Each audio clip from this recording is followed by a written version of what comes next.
Hello বন্ধুরা, আমার YouTube channel ভ্রামণীকে সকলকে স্বাগত।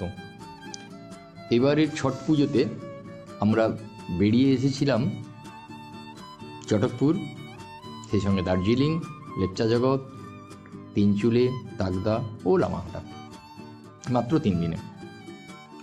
এই ভিডিওটা যদি পুরোটা দেখেন আপনারা বুঝতে পারবেন কীভাবে সঠিক পরিকল্পনার মাধ্যমে এতগুলো জায়গা মাত্র 3 দিনে ঘুরে আসা সম্ভব।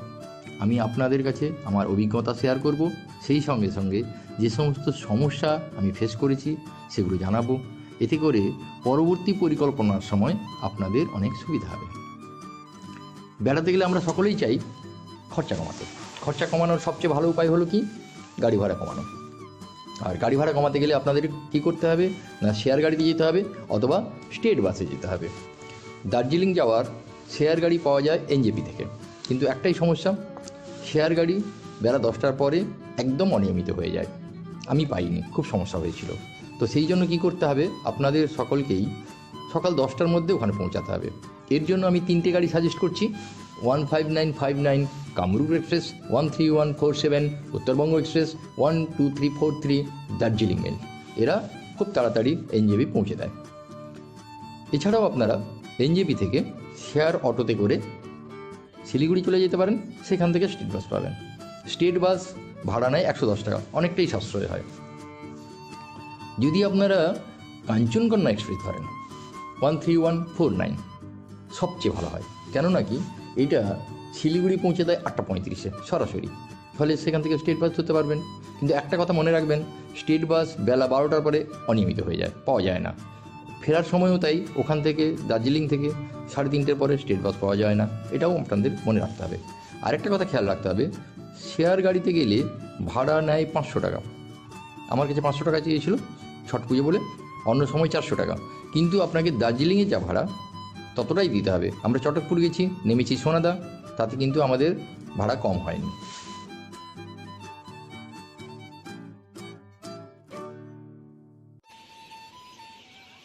আপনারা নিশ্চয়ই প্রায়ই হাওড়া স্টেশনে আসেন, কিন্তু কখনো ছাদ থেকে হাওড়া স্টেশন গঙ্গাকে দেখেছেন?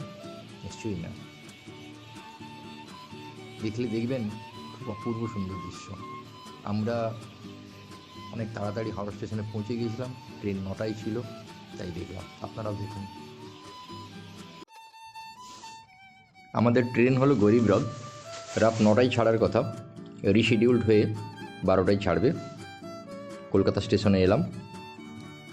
ট্রেন রিশিডিউল হওয়ার ফলে প্রচণ্ড ভিড়, বসার কোনো জায়গা নেই।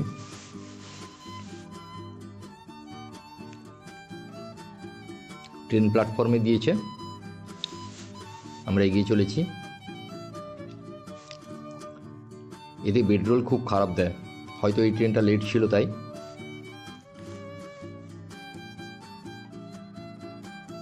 NJP station. আমরা জামাই হোটেলে খেতে গেলাম, নামটা খুব সুন্দর, আমাদের সারথি।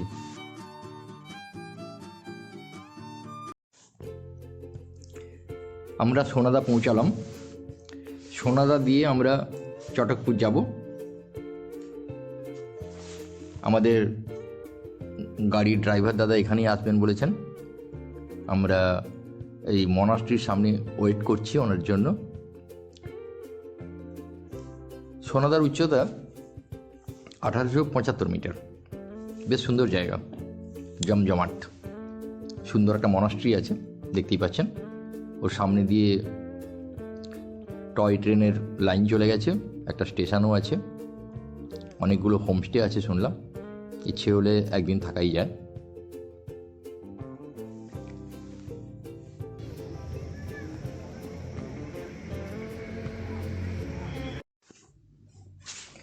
চটকপুর দার্জিলিংয়ের একটা ছোট্ট গ্রাম, সেঞ্চল অভয়ারণ্যে অবস্থিত। উচ্চতা 2404 মিটার। সোনাদা থেকে মাত্র 7 কিলোমিটার, তাই রাস্তা খুব খাড়াই, তবে জার্নিটা খুবই রোমাঞ্চকর। গেলে আনন্দ পাওয়া যাবে। রাস্তা খারাপ কিন্তু তত কিছু নয়। পথের দুধারের পাইন জঙ্গল দেখতে দেখতে মন ভরে যাবে। ভাগ্য ভালো থাকলে রেড পান্ডা দেখা পাওয়া যেতে পারে, তবে ট্রেক করে হেঁটে হেঁটে যেতে হবে। অনেকেই যায়।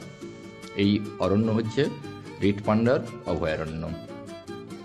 একটা কথা বলে রাখা ভালো, গাড়ি সবসময় হোমস্টে থেকে বুক করে নিতে হবে, কারণ সোনাদাতে অনেক সময় 6 সিটার গাড়ি পাওয়া যায় না, আর 6 সিটার গাড়ি না হলে বন দপ্তর চটকপুরে যেতে দেয় না। এছাড়াও এন্ট্রি পয়েন্টে, যেখানে এন্ট্রি ফি জমা দিতে হবে, সেখানে 3টের পরে লোক থাকে না। হোমস্টে থেকে গাড়ি এলে তারা বলে আসে যে প্যাসেঞ্জার তুলতে যাচ্ছি, ফলে পরের দিন টাকা জমা দিলেই হয়ে যায়। আমরা হোমস্টেতে বলে রেখেছিলাম, ওরা গাড়ি পাঠিয়েছিলেন, অসুবিধা হয়নি।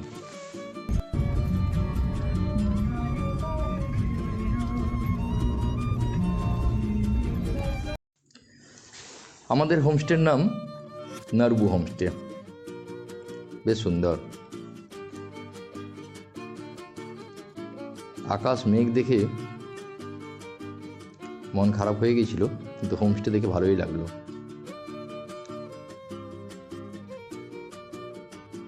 আমরা এসেই খেতে বসে গেলাম, খুব খিদে পেয়েছিল। স্থানীয় সবজির তরকারি দিয়েছিল। বাথরুমটা দেখে নিলাম, বেশ সুন্দর, গিজারও আছে।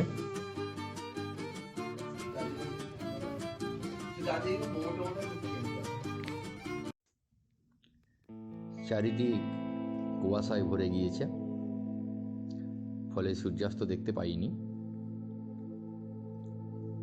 এই নরবু হোমস্টের একটা সুবিধা হলো, এই রুমের পাশ দিয়ে সিঁড়ি চলে গেছে ভিউ পয়েন্টে। সন্ধ্যাবেলা চা, চিকেন পকোড়া দিয়ে গেল, জমিয়ে খাওয়া হলো। রুমগুলো বেশ বড় বড়, প্রতিটা রুমে 2টো করে বেড আছে। 2টো রুম দিয়েছিল 4 জনের জন্য।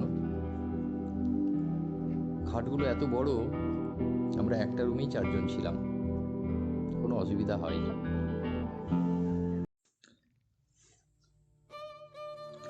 সকালে উঠে দেখি আকাশে তখনও মেঘের আনাগোনা।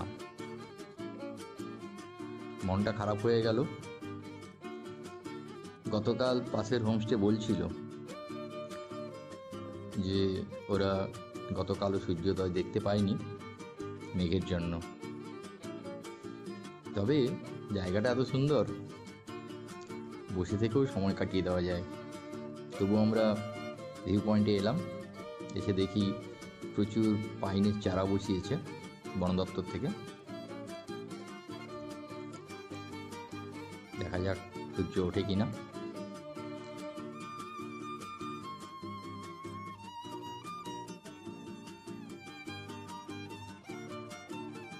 সূর্য কিন্তু উঠেছে, উঁকি মারছে।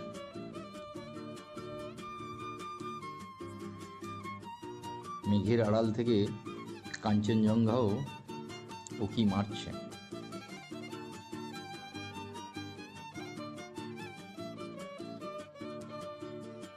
ভালো রকম রোদ উঠেছে এবং কাঞ্চনজঙ্ঘা চোখের সামনে উদ্ভাসিত।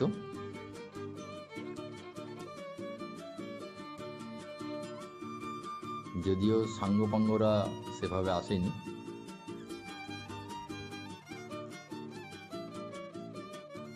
অনেকটা রোদ উঠে গেছে, এখন অনেকটা বেশি পরিষ্কার।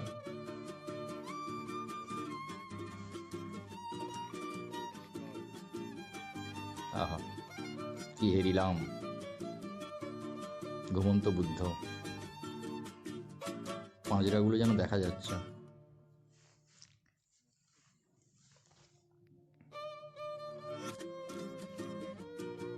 বারবার দেখলেও মন ভরবে না।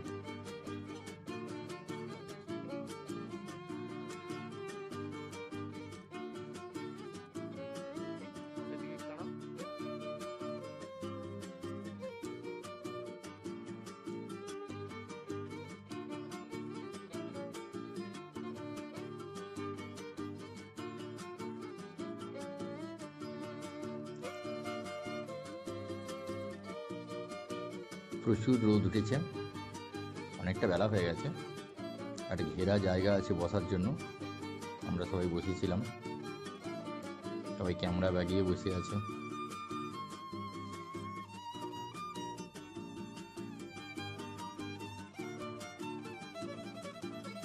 এখন আমরা ফিরে চলেছি হোমস্টেতে। হোমস্টে থেকেও দেখা যাচ্ছে।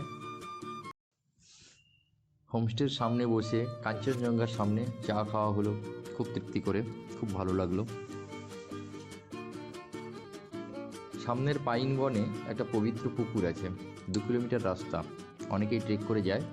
রাস্তায় বন্যজন্তুর উৎপাত আছে, তাই গাইড নিতে হবে, হোমস্টে থেকে বলে দিল।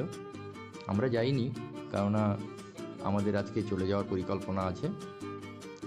সামনের ওই এলাকায় 19টি পরিবারকে বন দপ্তর পারমিশন দিয়েছে হোমস্টে বানানোর, অনেক পুরনো ফ্যামিলি। আমাদের পাশের হোমস্টে হচ্ছে প্রেম হোমস্টে, খুব সুন্দর, সামনে থেকে ভালো ভিউ পাওয়া যায়। ডেসক্রিপশান বক্সে নরবু হোমস্টে আর প্রেম হোমস্টের ফোন নাম্বার দিয়ে দিলাম, কথা বলে নিতে পারেন। নরবু হোমস্টে আমাদের কাছ থেকে 1500 নিয়েছে পার হেড পার ডে, প্রেম হোমস্টে একটু কম বলল। আমরা আশেপাশে জঙ্গলে একটু ঘুরে এলাম, এই রাস্তা দিয়ে গতকাল এসেছিলাম, বেশ রোমাঞ্চকর, তবে বেশি দূরে না যাওয়াই ভালো।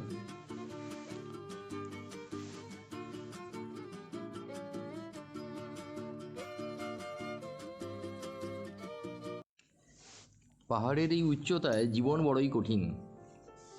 দেখুন কত কষ্ট করে ওরা পাথর কেটে জায়গা বার করছে ঘর বানাবে বলে।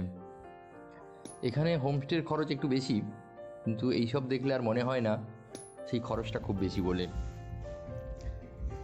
আমরা এখন ফিরে চলেছি। আজকে যাব লামাহাটা, তিনচুলে, তাকদা ও সবশেষে লেপচা জগৎ। আমাদের সঙ্গে থাকুন, ভালো লাগলে সাবস্ক্রাইব করবেন, শেয়ার করবেন। ধন্যবাদ।